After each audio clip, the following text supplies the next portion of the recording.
Hai semua, salam sejahtera Malaysia. Selamat datang ke channel Fels Lifestyle. Tuan-tuan dan puan-puan yang saya amat hormati sekalian.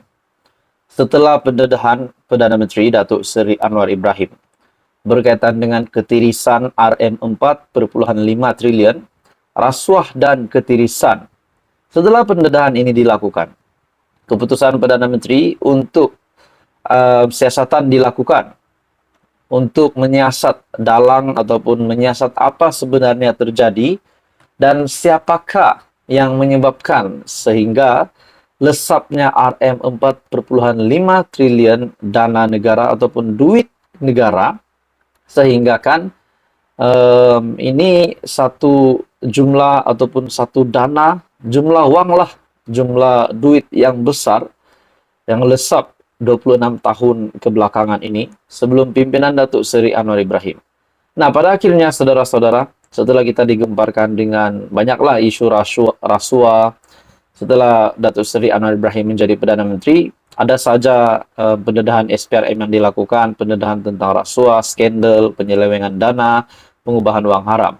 Dan akhirnya Perdana Menteri pun membuat pendedahan RM4.5 triliun itu yang melibatkan rasuah dan ketirisan.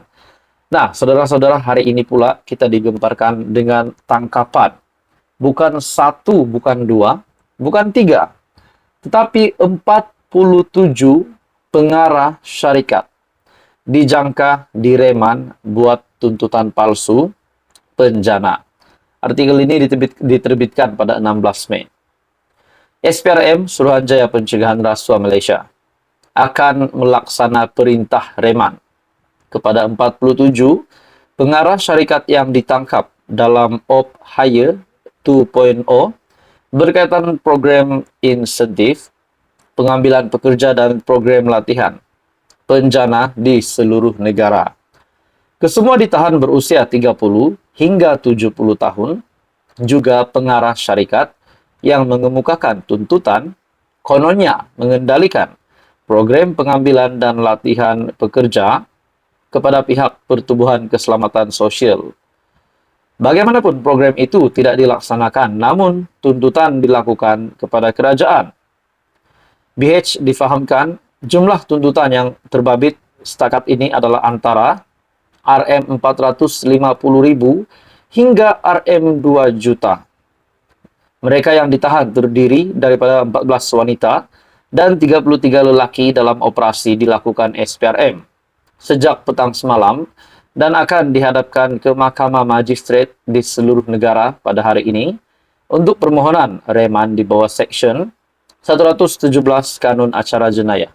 Nah, bagi saya ini satu lagi penyelewengan dana, satu lagi skandal ataupun satu lagi rasuah yang amat mengejutkan. Kalau kita pikir benar, mungkin banyak perkara begini yang berlaku semenjak beberapa tahun yang lalu, mungkin 26 tahun yang lalu, 30 tahun yang lalu, dan ini juga menyebabkan bila ditambah kalau hampir setiap bulan ataupun setiap tahun ada perkara begini, sudah pasti ini juga kita boleh kaitkan dengan jumlah RM4.5 triliun yang dinyatakan oleh Perdana Menteri, yaitu berkaitan dengan rasuah dan ketirisan. Nah, hari ini kita mendengar lagi berkaitan dengan isu ini di mana jumlah tuntutan yang terbabit setakat ini adalah RM450.000 hingga RM2 juta. Walaupun kita tidak tahu adakah ini berkaitan dengan RM4.5 triliun yang dinyatakan oleh PM. Namun bagi saya ini satu lagi pendedahan yang panas, satu lagi pendedahan yang mengejutkan, di mana mengesahkan 47 pengarah syarikat dijangka direman buat tuntutan palsu penjana, dan jumlah ini adalah jumlah tuntutan yang terbabit setakat ini. Menurut artikel ini mengesahkan jumlah itu adalah antara 450.000 hingga RM2 juta. Jadi bagi saya ini satu lagi kejutan besar kepada seluruh Malaysia. Jadi apa komen Anda? Teruskan bersama di dalam channel ini. Info padu, info hangat disediakan di dalam channel ini. Jangan lupa tekan butang like, share, dan subscribe. Halo semua, salam sejahtera Malaysia. Selamat datang ke channel Fels Lifestyle. Setelah kita dikejutkan, ataupun mungkin ada juga menganggap ini adalah berita baik setelah Tan Sri Azam Baki ataupun Ketua Pesuruhjaya SPRM yang dilanjutkan kontraknya selama setahun lagi untuk menjadi Ketua Pesuruhjaya Agensi SPRM. Nah, saudara-saudara, tuan-tuan dan puan-puan, ramai juga yang bertanya kenapa beliau dilanjutkan kontraknya. Akhirnya setelah diperkenan oleh Yang di-Pertuan Agong, akhirnya Tan Sri Azam Baki meneruskan hikmatnya sebagai KP SPRM, Suruhanjaya Pencegahan Rasuah Malaysia.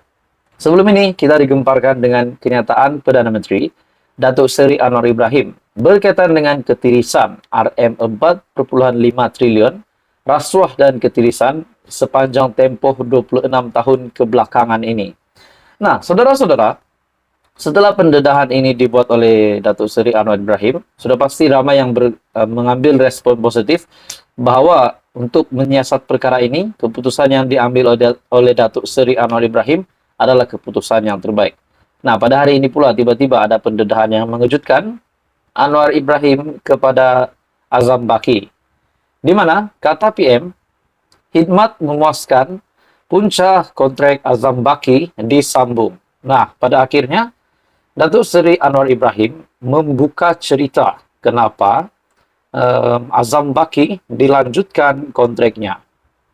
Pelantikan semula Tan Sri Azam Baki sebagai Ketua Pesuruhjaya SPRM kerana khidmatnya yang memuaskan, kata Datuk Seri Anwar Ibrahim.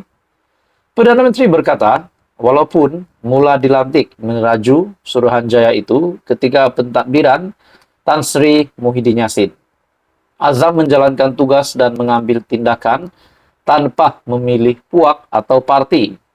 Dia dilantik oleh Perdana Menteri masa Pagoh ataupun Muhyiddin.